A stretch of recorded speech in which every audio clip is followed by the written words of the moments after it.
আমার গুরুর কৃপায় আমি অর্জন করতে পেরেছি। আমার ততটুকুই আপনাদের সামনে বন্দনা করে শোনাবো।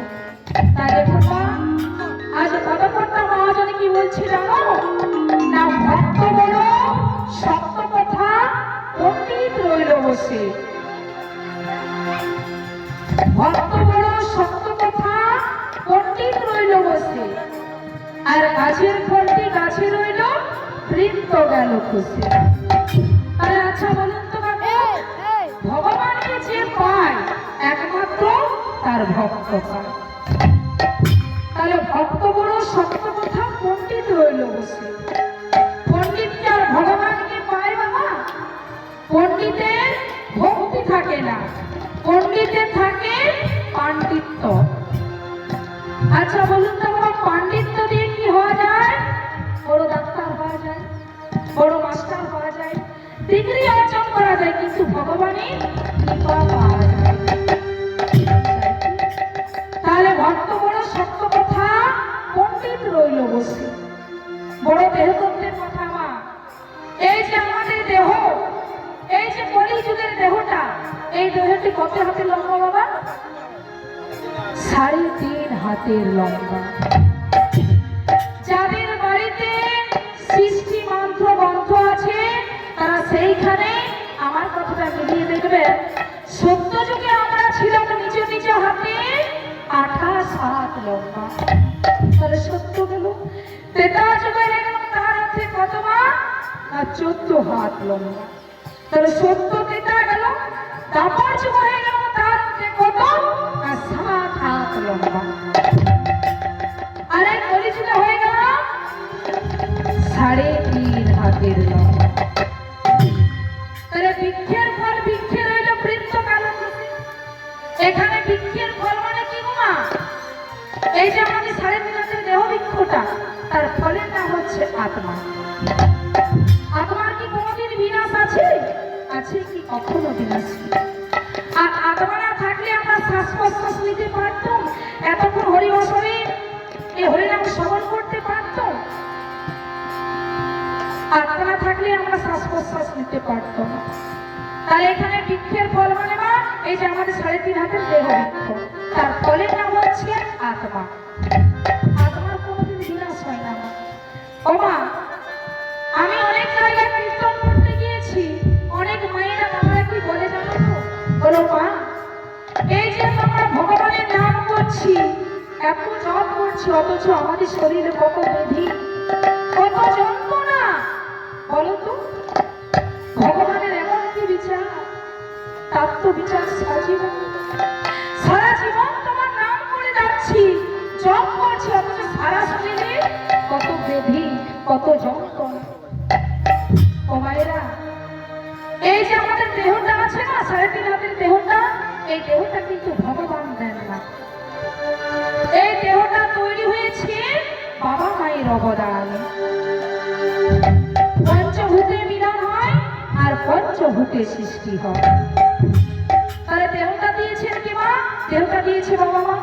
আর দেহটাকে পরিচালনা করার জন্য ভগবান দিলেন আত্মা।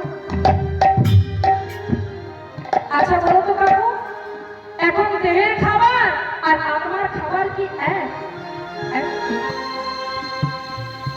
এই যে মায়েরা সবাই গাড়িতে চড়ো, টোটোতে চড়ো, মারুতিতে চড়ো, চড়ো তো গাড়িটি নিচে চলে না কেউ চালায়?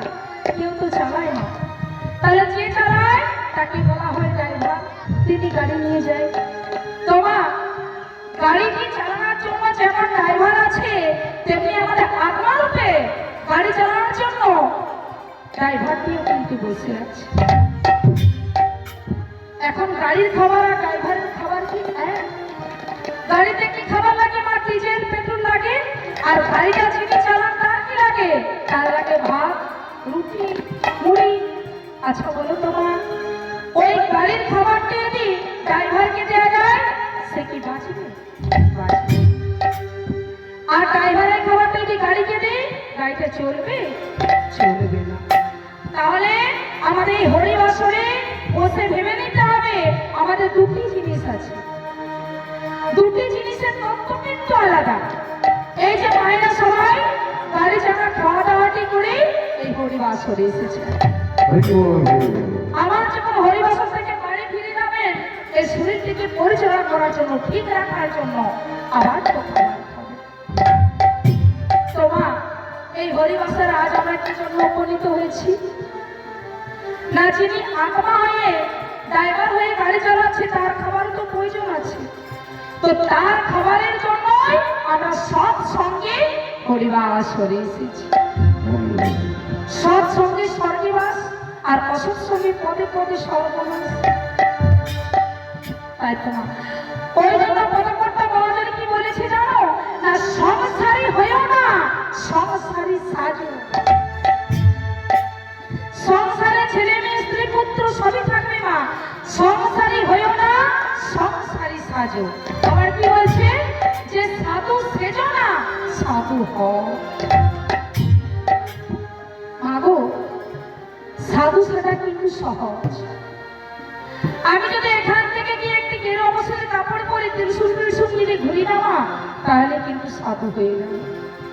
আর আমার পদকর্তা মহাজন কি বলছে যে সাধু হও, মনটাকে শুদ্ধ করো, তবে তো কৃষ্ণ কৃপা পাবে। আর আমরা মন শুদ্ধ করলাম না, হা কৃষ্ণ বলে কৃষ্ণকে পেয়ে যাবো।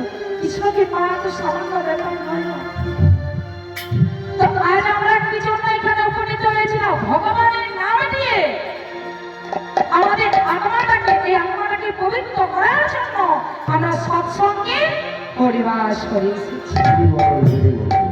তাই পদকর্তা মহাজন আমার কি বলে রাখেন, তাই গৌরকে আহ্বান করো।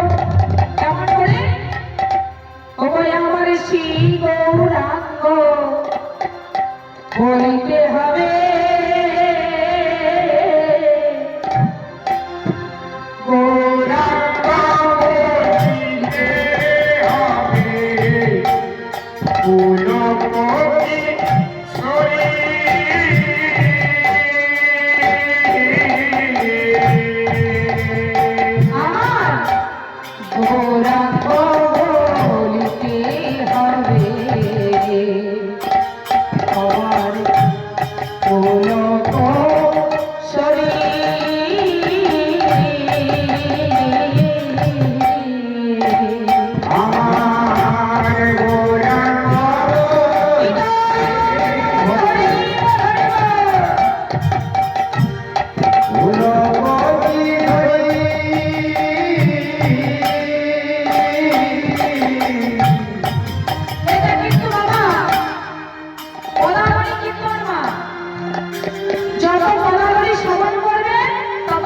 ফুলপতি সঞ্চার হবে।